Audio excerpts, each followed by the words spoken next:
Look in the eyes of my brother without shedding a tear. Yo, ho, ho. Yo, oh. ARS what? Yo, oh, ho. No. Real shit though. I don't know if y'all watch y'all been watching that Wu-Tang series. But it's so goddamn good. It's so good. I was gonna talk about that today too. I was. You know the episode when they was recording Protect Your Neck? Yeah. I mean, that's one of the best episodes of TV I've seen. Like the way they put that together. The way the looking into RZA's mind and how he's constructing the whole episode was fucking brilliant. It was amazing, bro. You can talk about that in a second. We got to welcome the folks first. Welcome back to another episode of the InforMILLy Honest podcast. What's up, party people? Thank y'all for joining us yet again for all this informal honesty, if you will. If this is your first time joining us, we are usually four brothers. Marco's not with us today, but he's here with us in spirit, right? And by all means, we come together every week to converse about this thing called life, and just help figure it out, or to talk about literally absolutely nothing, and y'all join us in the journey. Unless you send us questions, and we'll talk about the things that you asked us to talk about. But yes, my name is Josh. We got Adam, and we got Aaron on the other side. Yo. So yeah, fellas, we pride ourselves on those three principles every week. That I'll say a formal thing for later because we're informal in this bitch. But say a formal thing to be informal. You know how it is. But we pride ourselves on being forthright, vulnerable, and most of all, honest. Did you have any things that happened to you this week in which you want to talk about doing any of those things? Or being any of those ways? Myself, I didn't. It's my first off week in months. We had our show on October 23rd that I was talking about a couple weeks back, or at this point, maybe a month back, by the time this episode comes out. And shit went really well. We got close to, I don't know if we technically sold out what we could sell because the house is about 4,000 seats. But I think capacity was like a little over 2 because of COVID. And I know we sold about 2,000. And reviews been coming back real great. The show itself felt great. So yeah, it was a damn good night. Yeah. But since then, I've been a ghost. I've looked maybe 4 people in the face that that weren't like, besides like, people you see grocery shopping and whatnot, but besides the women in my life, yeah, nah. I've not even tried to be a person. I understand, man. Yo, I just want to say a big congratulations, of course, on the show. It did seem like it was received well. How do I know that? Because I watched your story and I saw how much you were appreciating that applause. It made me feel good watching you feel good on stage. So I had to give it the quick fire emoji reaction. You know what I'm saying?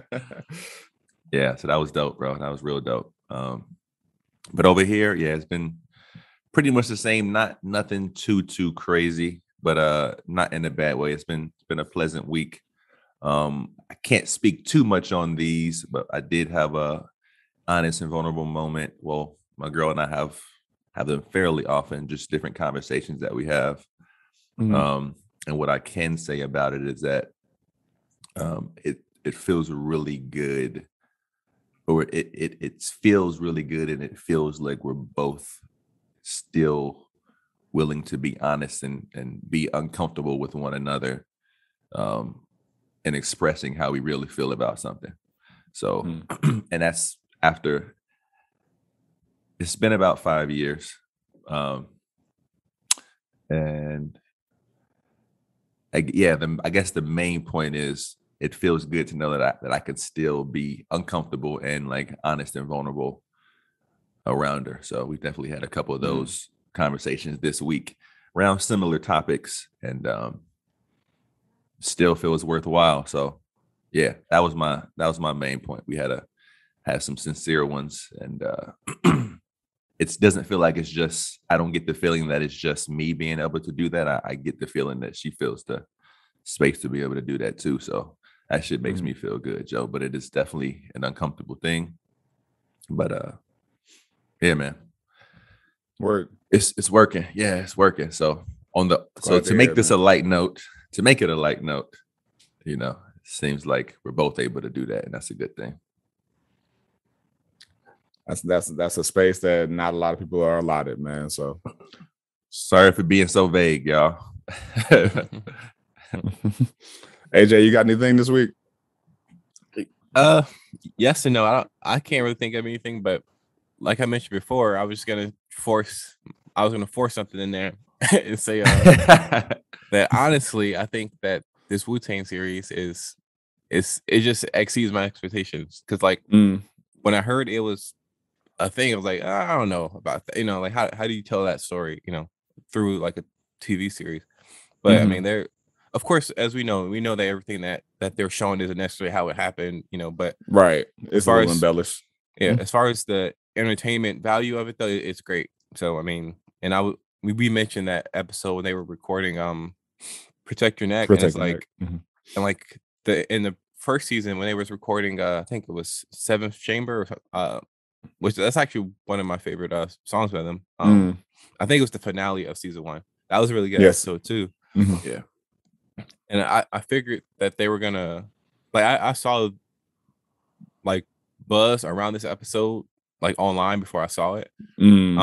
I figured it was gonna be like the end of the season, kind of like how they ended season 1 with recording a song. But so that was the last episode I've actually seen. So I'm curious to know where it went after that. So I think I got like 3 episodes left. Yeah. The season, but yeah, I'm just impressed. I binged the shit out of that. I want to, but I've been forcing myself not to. Like, like one or two at a time, and then cut it at that. You know, because I want to be able to like remember parts of it. And what happens when I binge is I don't retain all of it. I'll maybe keep like particular points. Yeah, the main idea. Yeah. Oh, see, that's the difference for me. Like sometimes if I go a day or two without it, I'll forget. And I gotta like rewatch. But if I like binge it, I'm like, okay, boom, it feels consecutive, you know. But I guess it's the thing of like, I think I'm gonna forget either way. But but it's the thing of if I give it some more time when I watch that recap, I get to like go, oh, okay, that will come back, and then there's more time just between.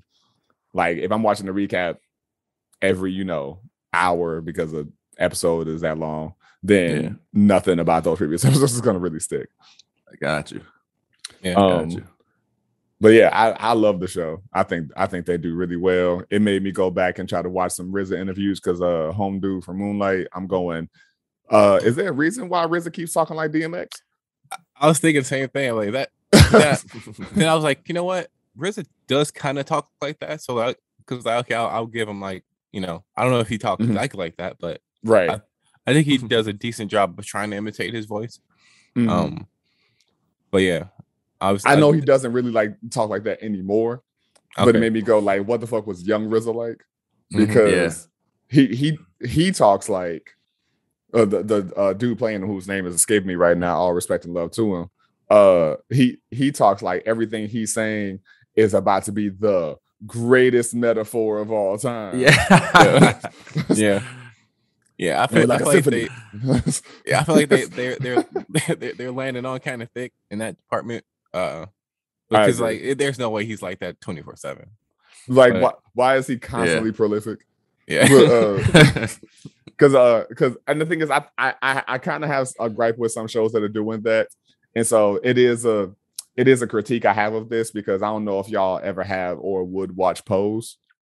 But I've heard of it. I'm not sure. The main character on there, a woman by the name of MJ Rodriguez, everything she says, you're like, who are you, Noah? Like what? Like why the fuck are you talking in parables? All the like every time she talks, it's a goddamn monologue.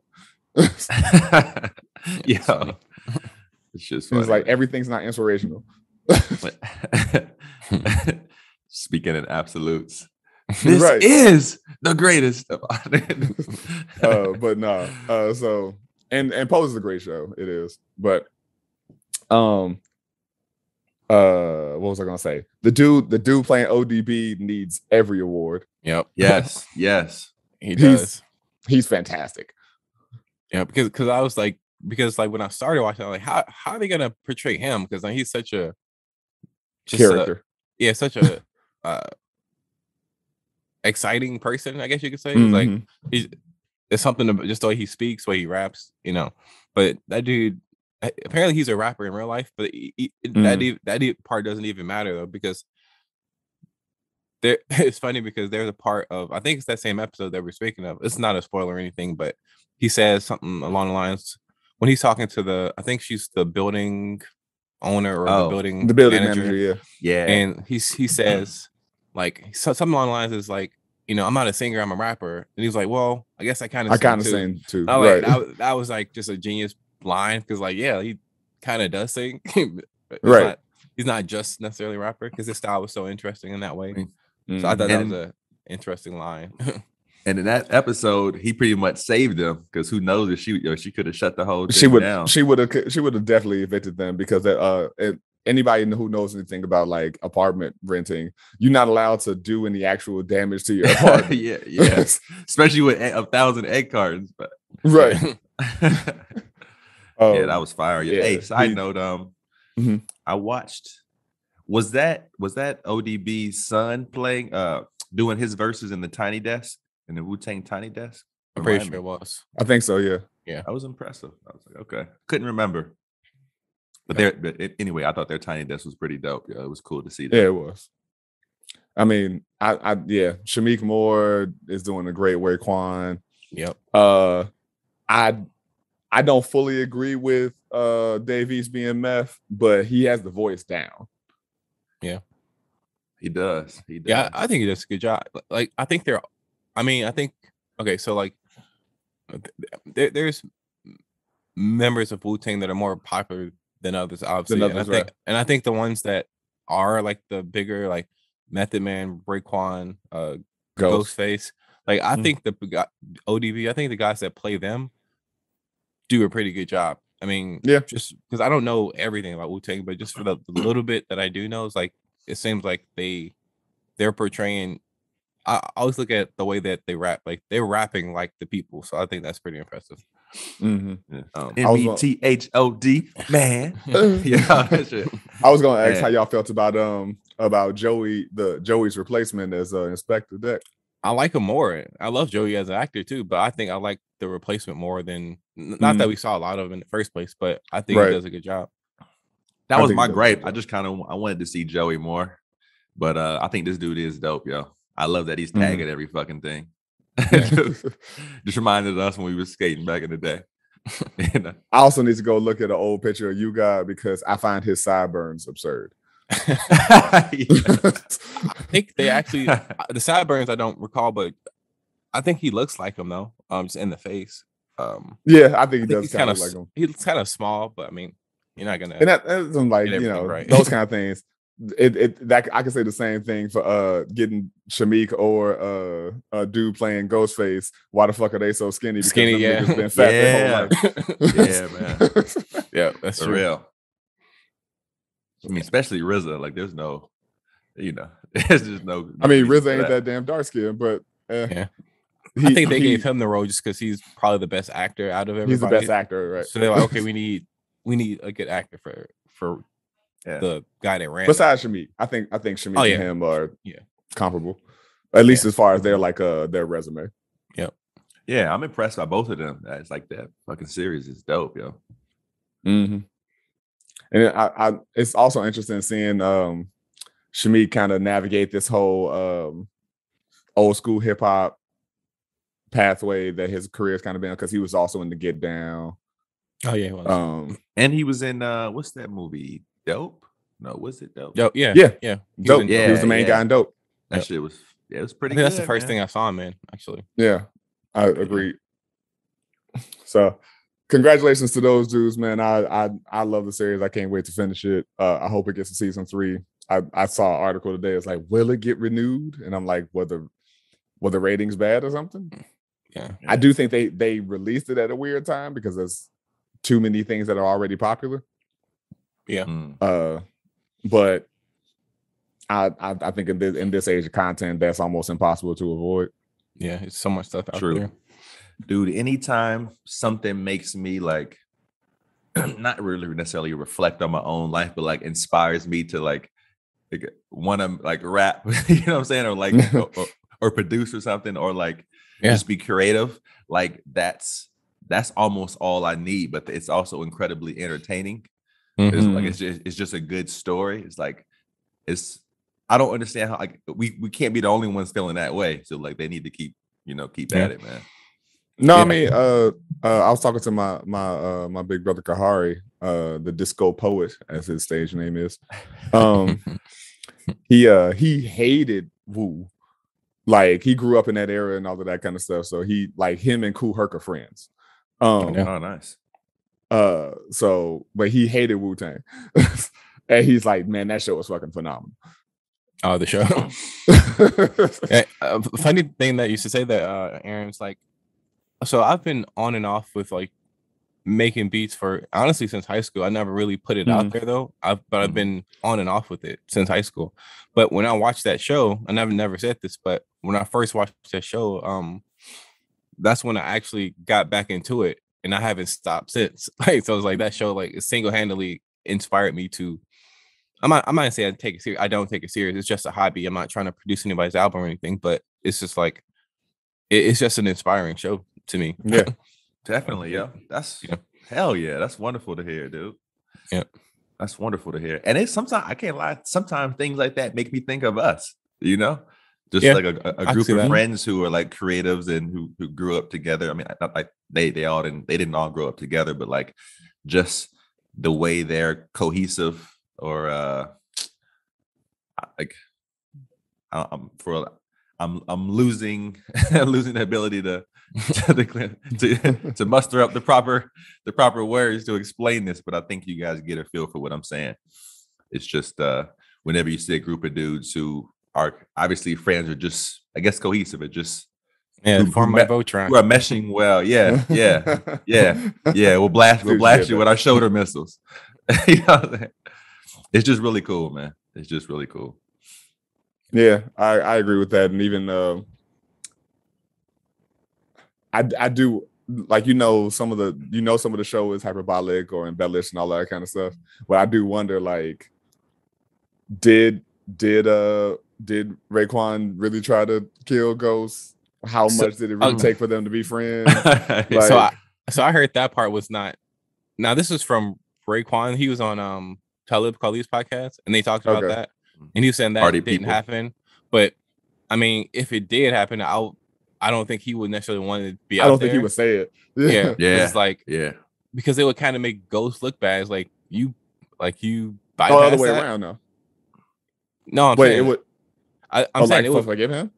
Yeah. It would, to me, it would take away his street cred if that really did happen. If somebody tried to kill your family, and you like, it's cool. Let's make these albums together. I think it would kind of make him look like, dang, you really allowed that, because that's kind of how I look at it. Like, dang, if that did happen, like, I don't know if I could. You let him slide. Yeah, you let him slide with that. Yeah. I'm not saying I would assassinate the dude, but like, I'm not sure I would join a group with him either, though. I mean, that part of that episode was funny when they were going to get when he was going to get a sandwich or something like that. Oh, am I mixing up episodes? Shit, what was the line? Oh no, they were on the boat.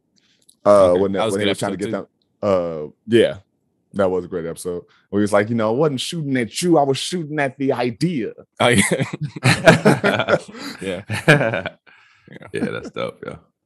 All right, I got it. What I meant, okay. The words are here now. Let me clear it up. It's really cool.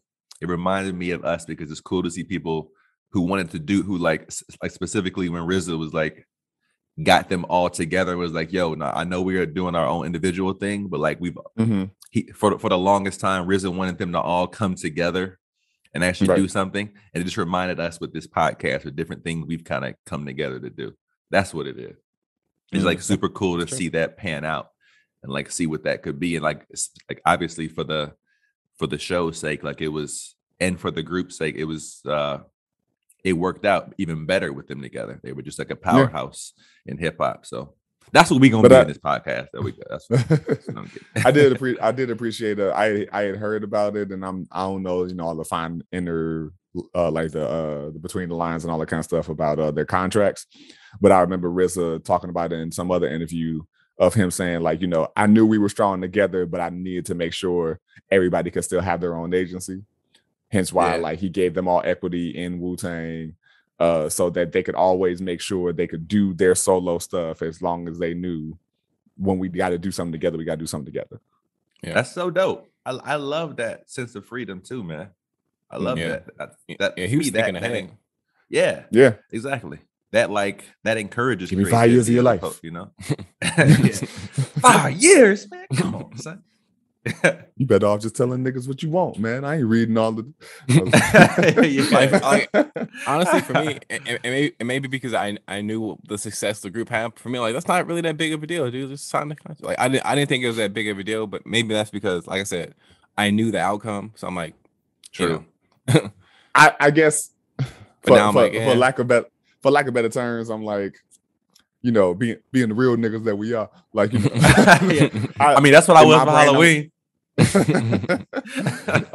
I think the thing that made sense to me of why they thought 5 years was a long time is because at this point they're maybe like 21 or younger, like something like, and most of them did not think they were going to live that long. Yeah, that's and so because, like, they made it past the part that they're like, how the fuck am I still alive, and getting big in the music industry, it's still not really real yet. Even though they're getting to sign these contracts, they're like, I don't know what the fuck. I don't know I'm going to live 5 years to be able to commit 5 years to this. Mm-hmm. Yeah, like even that moment right before, where you guys was like, again, not really a spoiler, y'all. It's where you guys was like, this music shit ain't putting no food on the table right now, because that's all they really cared about. Yeah. Mm-hmm. Yeah, that, especially living in the streets, like doing, right, making, that is what's important. Yeah. Hey, yo, I don't know if did I ever tell you this? Like, speaking of 5 year commitments, I think this is before I moved to Atlanta. There was like a seamstress and like a family friend seamstress. She was really good friends with my grandmother, and she was Italian. So, and like, I guess when she was in Italy, when she was younger, she was making, like, designing and making dresses and selling them for like 10 grand or something crazy. She was a beast. And at the time, I think you guys knew this too, but I mean, I still sew here and there. But at the time, I was really like, okay, I wonder. I was questioning, like, what could my future be if I really stuck with this and, like, actually, like, did an apprenticeship of sorts or whatever. So anyway, I find myself at her house, and we're talking, and I'm like, because I had dropped off a pair of pants or something she was gonna hem, and we sat down, and I was like, yo, so how do you feel about taking me on essentially as an apprentice or whatever? And she stopped and looked at me and was like, I'm gonna need 5 years. I'm gonna need at least 5 years. No joke. I was like, yo, I gotta get this money right now. So I can't. Come on, man. Yo, this lady's like 70 something. I'm like, yo, I gotta get this money now. 5 years. I mean, I looked at my watch, like, 5 years. Come on, man. That's real though. I know. She was on some real. She was like, yo, like, if you can't give me 5 years, then we're not doing it. Like I want you to learn this for real, like the right way. Yeah, that's fair. I often see people get into photography like solely to make money, and that's fine. But a lot of people will buy, in quotes, a fancy camera, and it's not really that great of a camera. It just looks like it. But they buy this camera, and then they start charging people. I'm like, you haven't even learned the basics yet. What are you doing charging somebody for this? Like, and I'm not saying it takes 5 years to learn. I'm not saying it takes 5 years to get to a point where you can charge somebody, but, like, I just see that often. You see it a lot, and there's some people that do that, but then they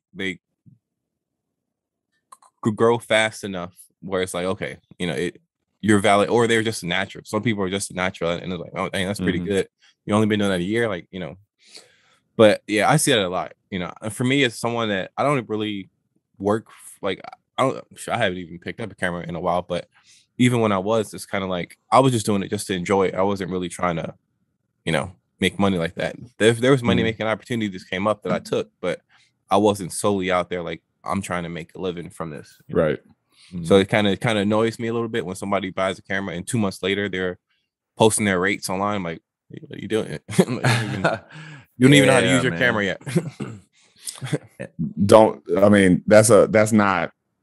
That happens in dance too. I can imagine. People who I from growing up and people being like, oh yeah, I teach this kind of dance, and they took that class like a couple times in college, and so now they out here trying to charge people in order to teach it, or what was it? Shout out to Monsell Durden. He was trying to get hip hop to become a codified technique, or like a codified study, so that whatever style of hip hop you were doing, you had to get certified in that thing in order to teach it, because of things like commercial hip hop. You can learn, some hairography and a couple chest pops and be out here in LA as long as you a pretty white girl teaching this thing that you have no context for, you have no historical stuff for, as opposed to being like, you need to go get certified, learn the history of that thing, respect the culture of it, yada, yada, yada. Yeah. Yeah, I definitely think it's I'm sorry, go ahead. I was saying, so of course I know what codified means, but for the people, what does that mean? I don't actually know. So the difference between like a codified technique is just something that is a completely formulated study. Okay. So like if we were growing up and I was like, oh, I do hip hop, one, that could mean anything.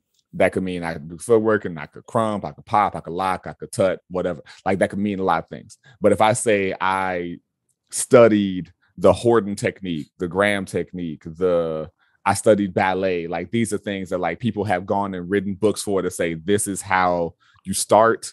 This is the proper way to do this. This is how this progresses. These are the fortifications or the studies. Like it's a completely it's official. It's not. It's an official, succinct study as opposed to a free form study.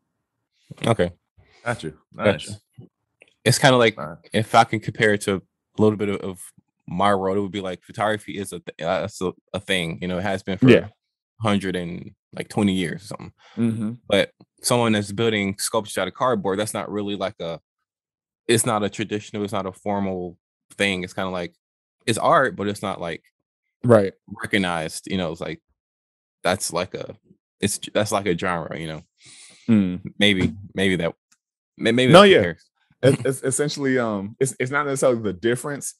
It's a difference. The what it is it's something that's like, oh, this person or these people went and made sure they made a formula to how you study and progress in this technique. Interesting. Okay, I may be able to cross-pollinate that idea and relate that to cross. You know what it is, right? Don't come on. Yeah, I know what that means. I know what it is. Come on, we don't get peaches or plums or whatever without that shit. But because I was thinking I think in my situation with the seamstress, like the family friend, I think it was definitely a cultural thing, because like it would seem from what I know, like even back from like when Leonardo da Vinci was around, like apprenticeships were a thing there, and you don't move to the next stage until you've quote unquote mastered whatever stage you're on. Right. So like she was coming, like it's just it's cultural thing in Europe versus here, I guess, where she was, like it takes like however many years for them to feel comfortable. All right, you've mastered this particular technique. So I know that's kind of where she was coming from. So maybe you could kind of relate the two and be like, okay, they had like in Europe, they have more of a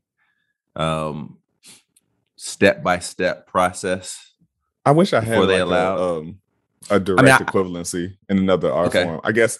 I got your definition. It was good. I'm just trying to relate it a little bit. I'm trying to find a back door here. I'm trying to figure out it'd be a thing of let's say for singers, even though none of us are singers, and I know this is probably not gonna. This may fall short. for singers, there's particular kinds of techniques that you have to learn in order to sing opera. Got you. So there's people who grow up in church that can sing and sing down, but because they didn't learn the codified techniques of opera, they don't know how to utilize their voice that way. Got you. Okay, I think I can say that with certain types of painting then. Yeah. Correct. Yeah. Yeah, definitely. Okay. And so when you say like, oh, okay, this is this study and this is like the formulaic ways in order to progress in that way, that doesn't necessarily mean you're going to express any particular special kind of way, but you learn the science of it. The science is the codified technique. Got you. Well, yeah, it was applicable then, but it was all in all. I definitely saw it as like a cultural thing, and for a while I was like wondering, like, damn, what could have happened if I had just waited. But I was like already kind of ready to move a little bit and get a different experience. But if I had waited and got that skill under my belt and then took it elsewhere, but ultimately it just seemed like a cultural thing. So you're not taking the easy road out, and I totally understood. I just bowed to her and left. Like, I get that. I'm trying to think if I haven't had any situation like that with elders. I had one when that's not necessarily the same thing, but when I was going through my own like spiritual evolution, if you will. I remember I was talking to an elder who's now an ancestor, and what did I say? I was asking him about all of this old like Kemetic stuff and just being like, where did you get this information? What's all of that? And he was like, okay, let's go out to dinner one day and we'll talk. So we like go to like Bennigan's or some shit, and then we sit down. And the first thing he goes cheap is, elder, come on, elder, come on. I thought you got more money than that. Oh man, no, you're not. He was the first thing he said, like as soon as we sat down and like got our waters, he was like, "So what do you think about the missing books?" And I was like, "What?" Like he did. Like that was the first question. There was a warm up to this. He was like, "So what do you think about the missing books?" And I was like, and so then that turned into like a whole thing. But it was, I love having those kind of moments with elders when they're like, okay, so you want to go down this road? Let's see if you're as ready as you think you ought to go down this road. Yeah, that's cool, man. Very cool. Very cool. And I feel like oftentimes it takes you in a like the direction that could be anything, and it'll still it could like relate back to the I don't know like the end goal, but I appreciate the meandering, I guess. Sometimes with those kind of conversations, they just feel more natural, I guess. Go ahead. That's real. I was gonna say, for the record, if anybody's confused, like missing books, I'm talking about the Bible. Yeah, just in case anybody was confused about that, because King James was like, "Nah, fuck that part of information," and a bunch of the other versions too. But yes, all that aside, unrelated, because I don't believe in segues. Yeah, man, we keep it natural here. We keep it informal. We haven't said that in a while. We're informal. Adam posed this one because he always finds interesting memes. Which would you choose between these four? 8 hours of sleep is choice A, every night. Choice B, your house cleans itself. Choice C, personal chef. Or choice D, a year of free coffee at Starbucks. Okay. Oh, well, I know we can cut the Starbucks one already. Like, I was gonna say that too. It doesn't compare, yo. Get the fuck out of here with that. Because the thing is, you still gotta wait in that line. That's gonna take you like 30 minutes. So right. Every time I drive past Starbucks in the morning, it's like 8 cars in minimum in the drive. Like, I am not waiting for that. Yeah. They take forever to make the drinks to begin with. So I think we're safe to scratch Starbucks off the. Gotcha. So we got 8 hours of sleep. Your house cleans itself, or a personal chef. Man, those are all solid. Well, I'm gonna have to keep it all the way 3,000. And just made me think of the Jonas Brothers song, "The Year 3000." Yeah. Anyways, yeah. That's for another audience. So that's for a different crowd. My bad. Wrong crowd, Joe. I was like, I'm glad we can get a laugh out of that one. Wrong crowd.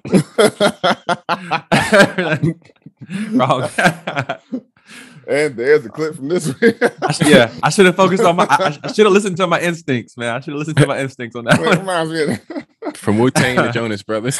Yeah.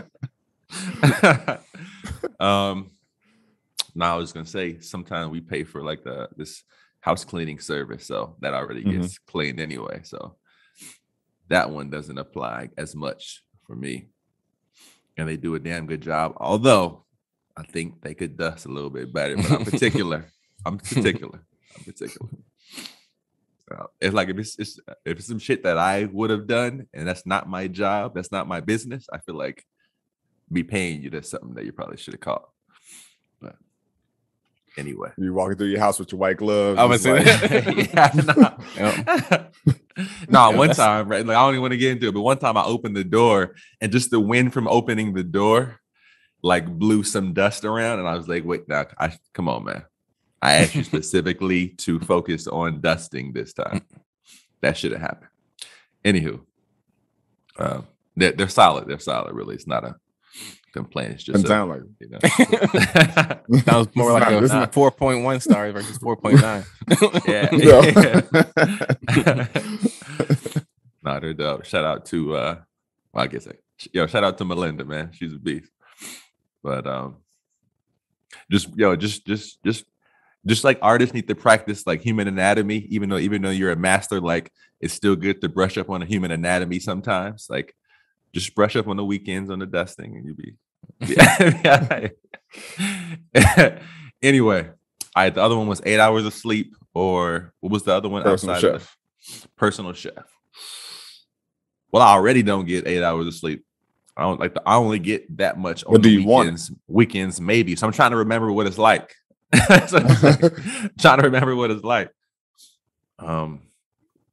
might have to go with personal chef, yo. Like, because I'm assuming they can make anything you want. Yeah. I might have to go with personal chef, yo. I might have to go with it. Because AJ, if I get 6 hours and a great ass meal, I'm good. You know? So for me, like, I would love to get 8 hours of sleep, but my issue with that is that would mean I have less time in the day to do stuff. Right. So if I could get 7 hours sleep, I'm actually really happy with 7.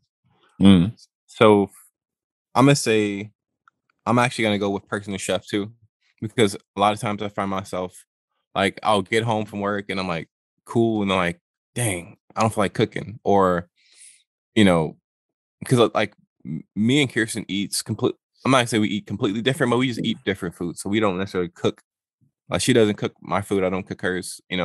She's more likely to eat what I cook versus the other way around. So so like a lot of times I'm like, dang, I don't feel like cooking. So I'm like, but I'm already home. Like then I got to go back out and go get something, because even though I could have done it when I was already out, it's just like at the time I didn't feel like it, and I told myself I'll figure it out once I get home. Then once I get home, I realized, damn, now I got to go out because I don't have anything to cook. So I think having a personal chef would save me a lot of time, which I would love to have, and it'd be cool to just have a guy or gal that could cook whatever I wanted. Yeah, for sure. That's real. Man. Or them, you might have you a non-binary chef, Yeah. I don't know. But nah. It's funny. I would go with personal chef, but cooking is a little therapeutic for me. I would go for personal chef only because I know I can only cook what I can cook, and this person's supposed to like know just about everything. So I feel like their food most likely their menu is bigger than mine, but I'll be like, then I could have made this shit better. Like I need them to know. I need them to like cook it the way I want it. Yeah, and I don't know that that's always going to be the case. That's a very good point.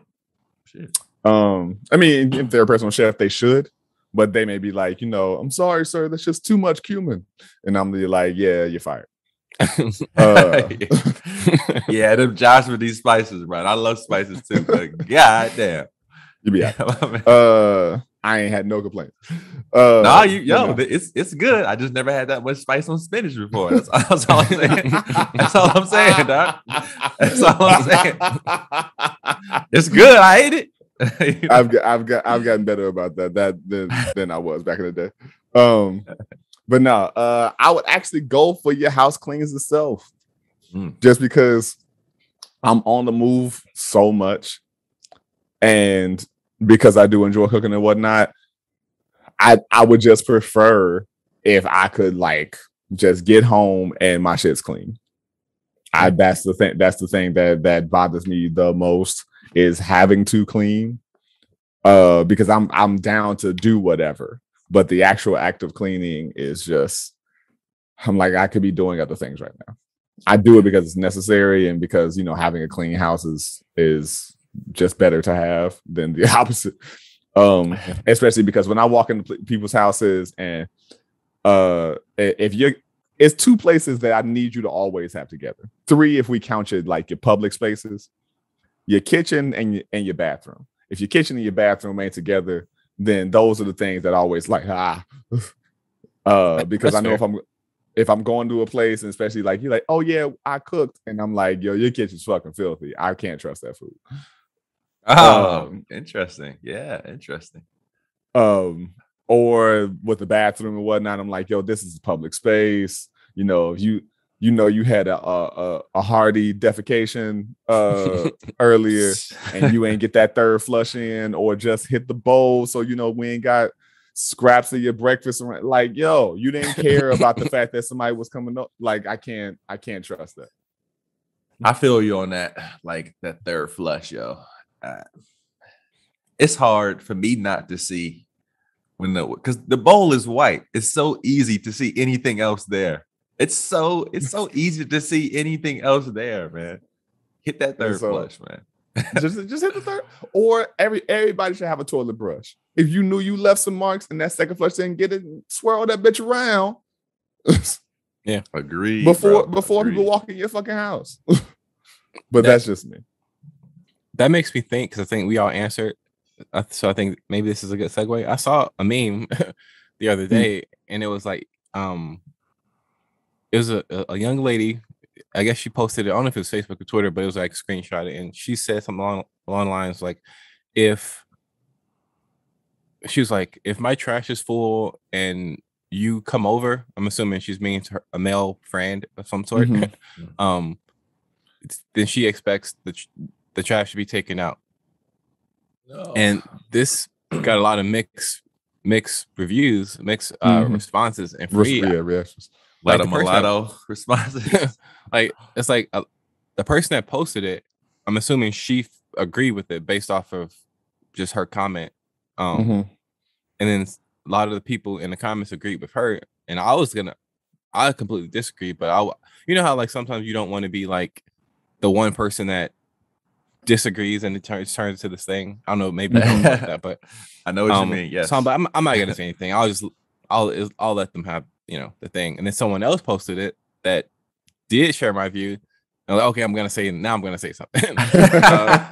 And it's like, yo, you gotta strike when the kettle's hot, man. It's like, for me, I hate when people expect things. For me, like, if I was in that position, I would probably take it out anyway. So, that's cool. But if I was in that situation where this person expected me to take it out, I would feel very thrown off by that, because this is your place of living. You live here, not me. So I'm like, right. And someone made a good point. It was like, well, why didn't you take it out? If you knew you were having company, why didn't you take it out in the first place? And I was like, dang, that's a good point. So, and it's like, I just don't like entitled stuff, like people that feel entitled for stuff. Like, because like I said, I probably would have done it anyway. It's like, yo, the trash full, I'll take it out for you, you know. But the thing is, there's a difference between kind gestures and feeling entitled to that action happening. Because while I'm a chivalrous dude and all of that kind of stuff, I'm always just like, if I do a thing, I'm doing it because, you know, home training and the way I was raised and all that kind of stuff. But I'm not doing it because you should think I'm supposed to. I'm doing it because I feel like I should. So it ain't got nothing to do with you. Yeah. And you making it about you is just, I'm not here to feed your ego or whatever.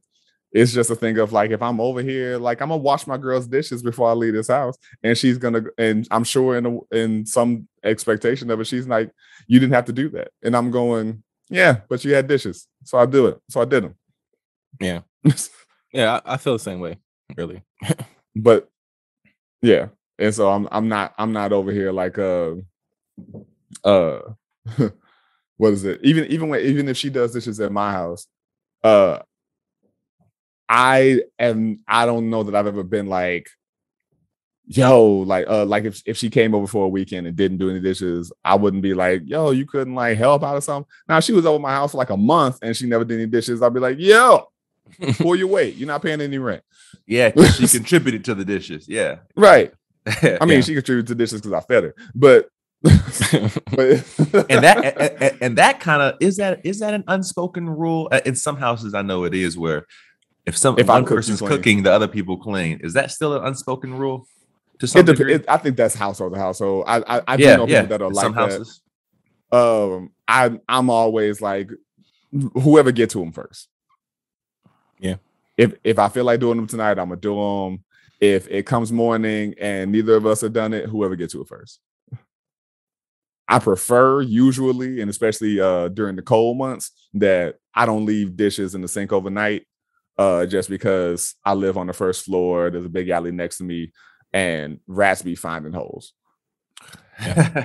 That is the title of this episode. Right? Rats be finding holes for sure. Yeah. Like no matter how many times I get shit sealed, like there's so many caulk lines and whatever in my house. These bitches be just trying to find. They always find a goddamn crack somewhere. Yeah. I ain't saying like my house stay clean, y'all. I don't be trying to come, you know. But, yeah. Trust your fucking alley. There's an alley next to me. It's an alley and an open lot because there's no building next to my building, which y'all saw when y'all came over. And yeah, and I live in Chicago. Come on now. Yeah, I was gonna say. Yep. I don't know. I guess, is it fair to say that if this person's going to assume or expect that we take the trash, or that a guy takes the trash out for her when it's full, I guess to spice it up, I can expect I can have my own expectation in return or my own prerequisite before I do such a kind gesture. You know what I'm saying? I need you to jest on over here, and you know what I'm saying. Those kind of double standards trip me out, man. Because there'd be so many expectations of chivalrous dudes, and then as soon as some dumbass dude is like, "Well, you know, I paid for your dinner, so bitch," they're like, no. It's like, yo. I mean, I'm not justifying home dude, but I'm saying like, I don't think expectations should be had on either side. If anybody does anything, it's because that person wanted to do it, not because it was expected of them. Agreed. And honestly, like if there were expectations, I would like to keep those expectations specific to that situation. You know, but it's hard to do that. It's very hard to do that. It would just be between us in that moment. It's like, all right, you clearly had this expectation for me to take this garbage out. So now if I tell you I feel more encouraged to take the garbage out if you come over here and yank my penis out, you know what I'm saying? Then I'm willing to keep that between you and I and not make it a universal thing and say, I'm so like, don't start this whole double, like, you know, like essentially what you said, but her saying it to me. It's like, no, let's keep this conversation specific to you and I in this situation right now. we could, and then I just feel like it's more applicable. I'm not trying to think about the whole bigger thing. It's like right now you want this, and I'm telling you, I feel much more encouraged to facilitate that because you have this expectation. Now I got a little leverage. Let me tell you how I can be motivated. You know, if you want to put the some wind in my sail, this is how you do it. You know what I'm saying? I take out that trash, you take out that ass. All right. Exactly.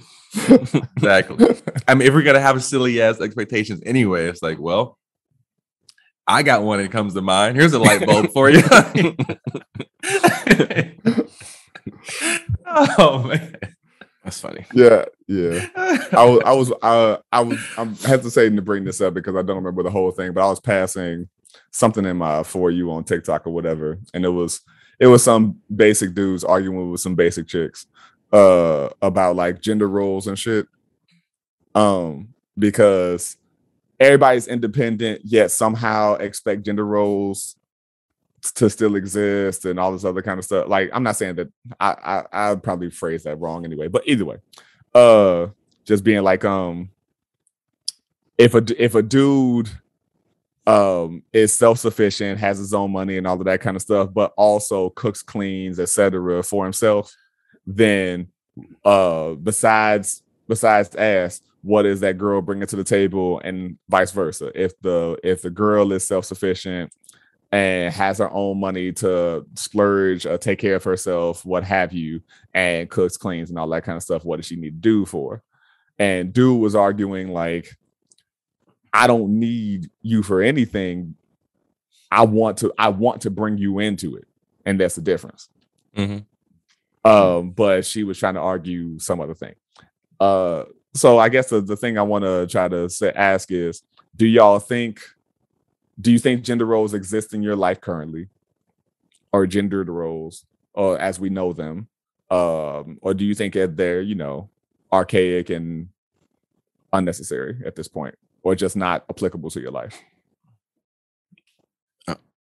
And by gender roles, I mean like the old school sense of, like the guy is a provider, the lady cooks, cleans, take care of the kids, and all of that other, stuff. Well, I think the traditional, and that's what you're speaking of, I think that format, I think it makes sense for the times, like, at the times, but like you said, typically the man would go out, work, make money, the woman would typically take care of the kids, and that, to me, that like I said, I think that works. However, I think things change, and women obviously have entered the workforce decades ago and want to make their own money. And so like, okay, well, who's going to stay home with the kids? Then that's you put the kids in daycare and all that. And, that's kind of how things have been going. For me though, I like to plan things like this is how things are functioning like currently. Like, I like to plan things around my income. So it's like, okay, if we can't do it, if we can't do it from my income, then we can't do it. And the reason why I like to look at it like that is because there's going to come a time when we have kids, and I personally don't want to put kids in daycare. I don't trust I don't trust people enough for that. Kirsten, she actually used to work in a daycare, so she's seen the inner workings of daycare. So and I don't want to put my kids in daycare. She doesn't want to put the kids in daycare. So I'm completely okay with her staying home with the kids. And that's not me saying like, you better stay at home with the kids and cook. It's not like that. It's more so like we've kind of just agreed that that's what we feel would be best for our kids. That's what I'm saying. Like she volunteered almost. Yeah. And I was completely okay with that, So, I've never asked her to work a day in her life. I've never asked her to pay a bill since we've been married. I've never asked that. Now she's offered, and if she wants to, that's fine. But that's just how I want to go about it. Just because I think looking forward, like I said, when we have kids, okay, I'm going to simplify it. So if our budget and our living situation is based off of two incomes, what happens when we have kids and say like, dang, well, we need 2 people to work to keep paying the bills. Well, that's going to be really hard because daycare is almost like paying tuition. In some states, daycare is more expensive than college. It's ridiculous. Tuition. It's like $60,000. Yeah, in some places. Like, crazy. Yeah. So it's like, and for me, to me that sounds harder to do, like paying for the regular bills, and then enter daycare $600 a week or however much it is. Sometimes it's more. So yeah, I mean, that I'm just looking at it from a logical standpoint. It's like, logically, I think if we can make this work off of my income, then I think it just works out better. However, I am putting a lot of pressure on myself by doing that. But to me, it just makes sense if I want to avoid my kids being looked over by some 19-year-old who doesn't care about, the well-being of my kids. Who puts your kids in a TikTok or something. Yeah, I feel you.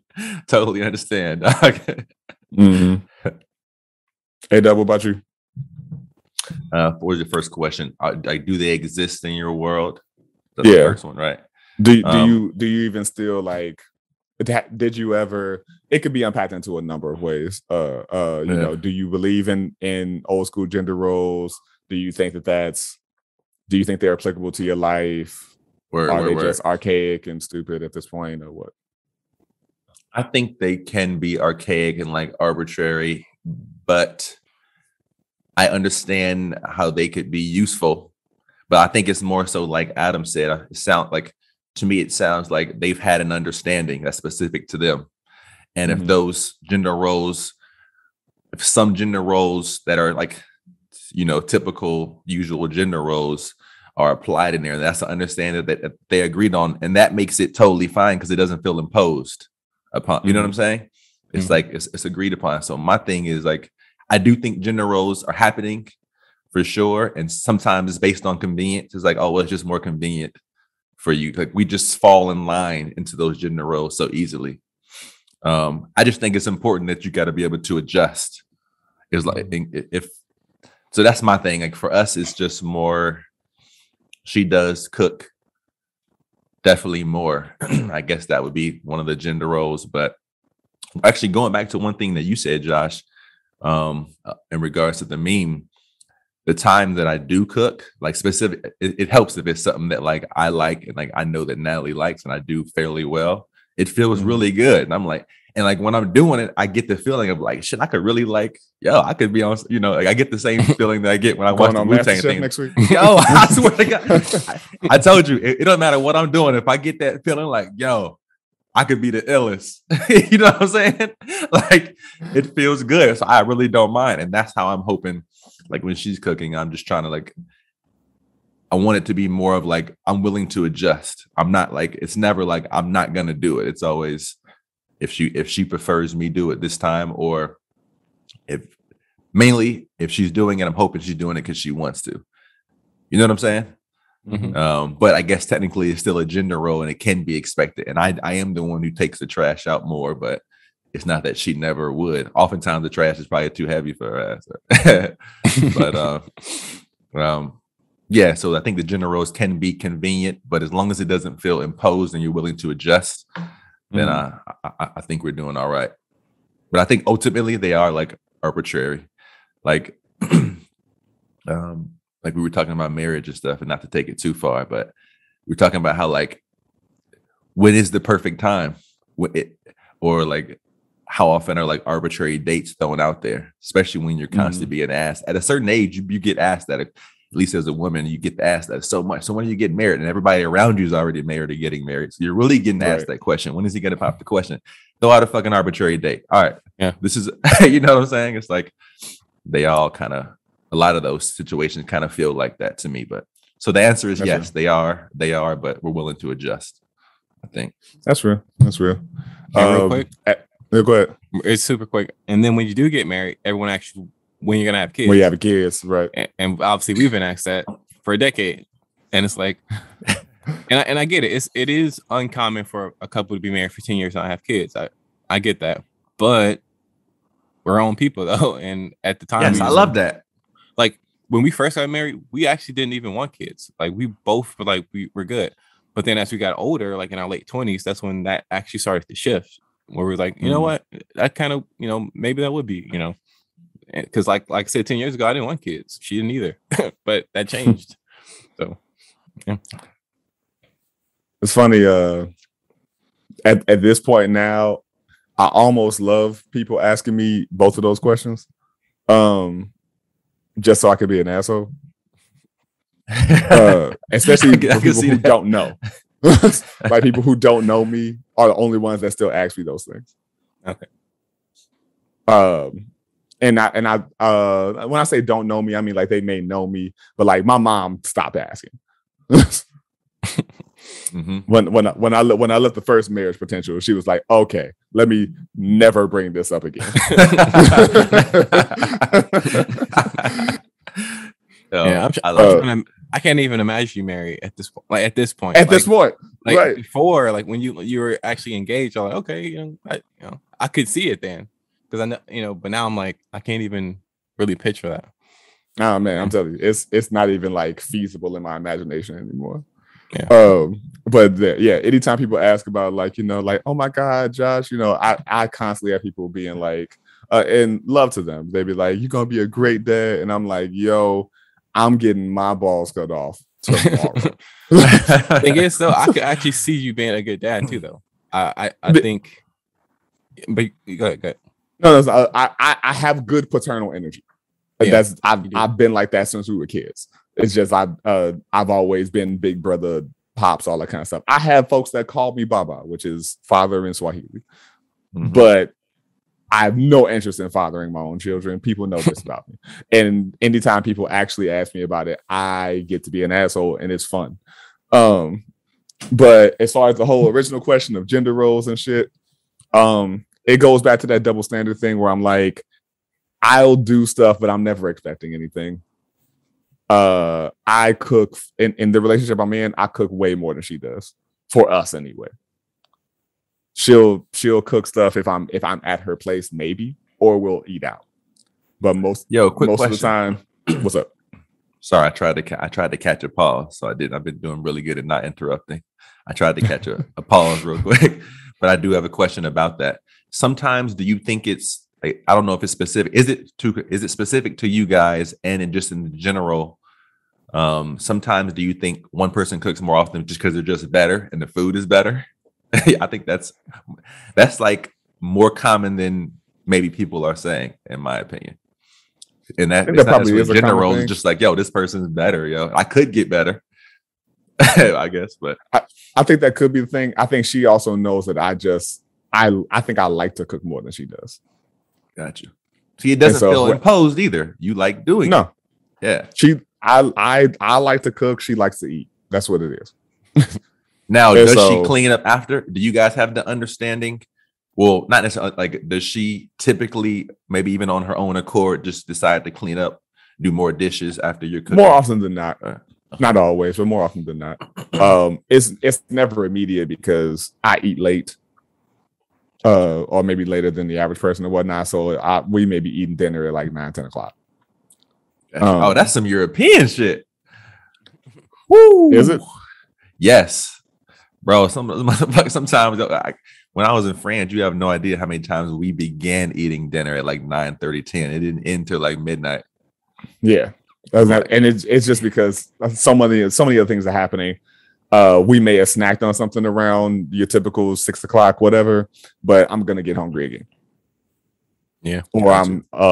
Or I don't, even though I like to cook more, I'm slow. She asked me like, how long is it gonna take? I'll be like, yeah, like 20 minutes. It's gonna be an hour and a half later. Yo, when I do cook, I am I think I'm pretty slow as well. Because I'm putting on music or listening to a podcast, maybe this podcast. Because yes, I do practice that kind of narcissism and listen to our own podcast. I listened to our previous episode yesterday. I was laughing so hard, bro. I was texting my girl like, "Yo, we're dope." I was like, but no. Otherwise, yeah, it's never anything like that. Like I don't typically take out her trash because I don't know where the fuck it is. And she's at my place more than I'm at hers. I'm at hers right now. But like I'm gonna wash her dishes, but I'm not gonna take out her trash because again, I don't know what the fuck it is. I'm sure it's out this in back a hidden door somewhere. compartment. Like it's probably outside this back door, but I've gone out that back door maybe once in the 4 years we've been dating, and so I'm like, yeah, I'm not doing it. She'll be all right. Yeah. She barely eats. There's nothing in that trash. Yeah. What were you about to say? I got one quick question. One like, would you rather before I know we're running a little late, but one last random would you rather. And we spoke about it a little earlier, but I definitely want to get this joke off. I want to get this meme off real quick. or just would you rather real quick. All right. And also, folks, feel free to throw your answers in via social media. Or if you got your own, would you rather? Emails. Exactly. Yeah. Feel free to throw it in. And perhaps this is like an easy one for everybody, but would you rather sweat mayonnaise or hold on, man? I need you to be a lot more like charismatic when you say this. Maybe got you. Would you rather sweat mayonnaise? Come on, be excited about this. Bitches and gentlemen. All right. Hurry, step right up. Yo, step right up. Yo. All right. Yo, those how to be what's that show? How to Be a Millionaire? Or those lights. The new supermarket sweep is great. Yeah. Okay. I gotta check it out. Now. All right. Would you prefer to have taste buds in that little round asshole of yours,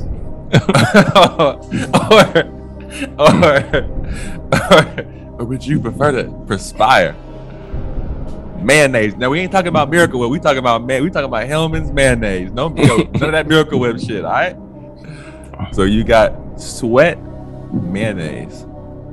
You don't even have to lift the fucking finger and spread that on the slices of bread.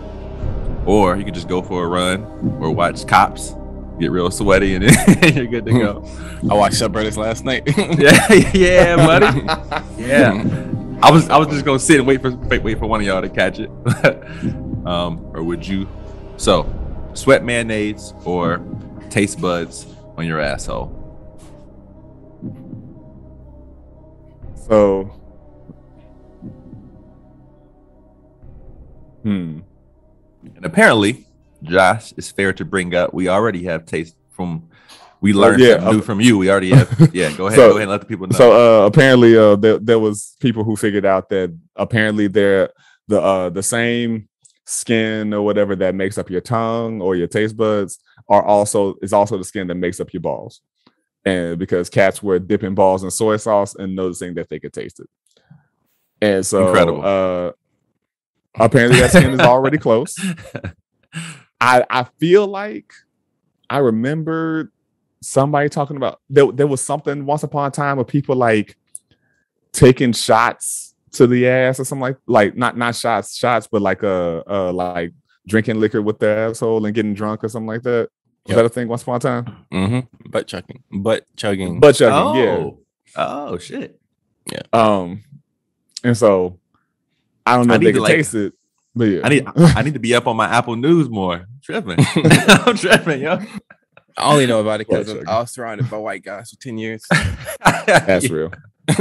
That's some white shit. You can't act like it's not. That's some white shit. Did you ever hear that? What's that? Oh my God. Come on, Aaron. What's the dude's name? Who plays in that Netflix show? I'm blanking right now. He was on 30 Rock. Really funny black dude. One of the greatest comedians to me. Charles Gambino? No, 30 Rock. Tracy Morgan. Tracy Morgan. Yes.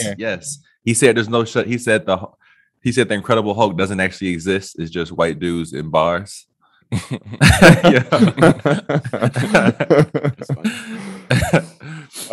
gotta say, in this would you rather, I sweat too much, man, as it is. Like I sweat for a living. So you got equity, you got sweat equity for real. Huh? So I'm like, that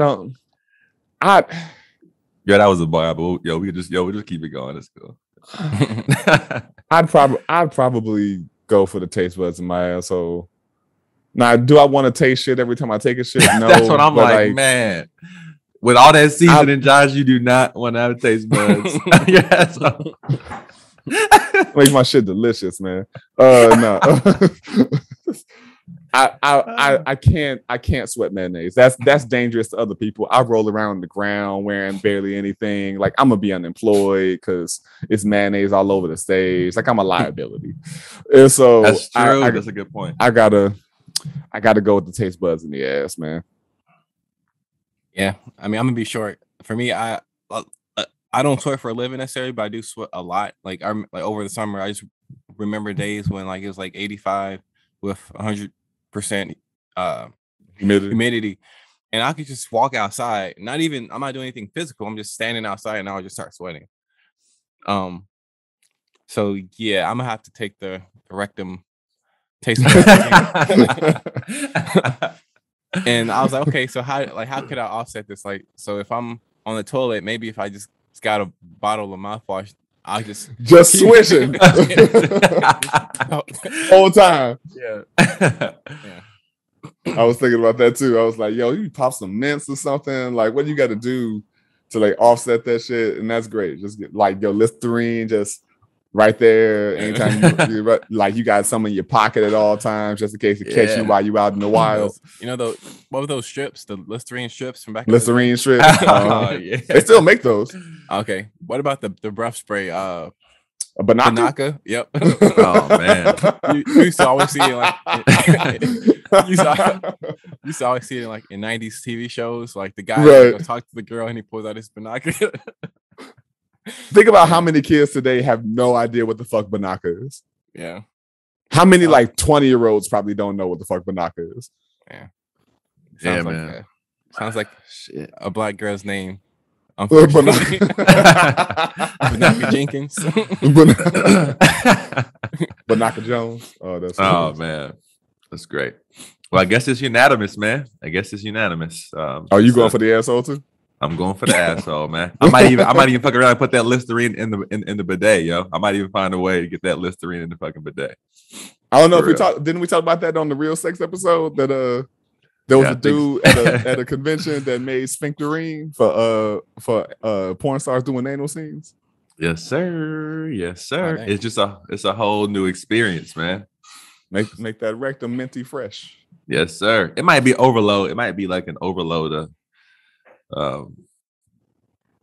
it might be a lot of stimuli, but I'm pretty sure the nerve endings in your asshole are way too sensitive for actual Listerine. But yeah. I don't know. I got a story that I won't say on air. So I'm like, fair enough. Well, it's a unanimous decision, y'all. And hopefully the folks will. I would love to hear people's answer to this, man. Yeah.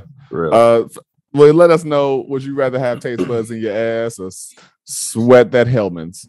And we'd be curious to know if you got your own would you rather's. You can let us know those too. We'll be happy to talk about them on the podcast. We love to talk about silly shit and serious shit. But above all else, when we have anything going on, we pride ourselves on being forthright, vulnerable, and honest. And so if you got anything that applies to any of that, you can write us at informedlyhonestpodcast@gmail.com.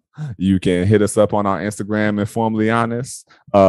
Twitter is informedly_HP, and Facebook is Informedly Honest Podcast. We love y'all. We appreciate you, and every connection that you have, every relationship that you participate in, and every new connection that you cultivate.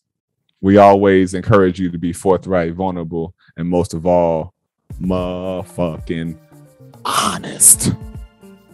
Peace, y'all. Peace out. Peace, world. Can't look in the eyes Thanks for of my listening. brother without shedding a tear for my brother. I really want to try for my brother, 'cause I truly do feel for my brother.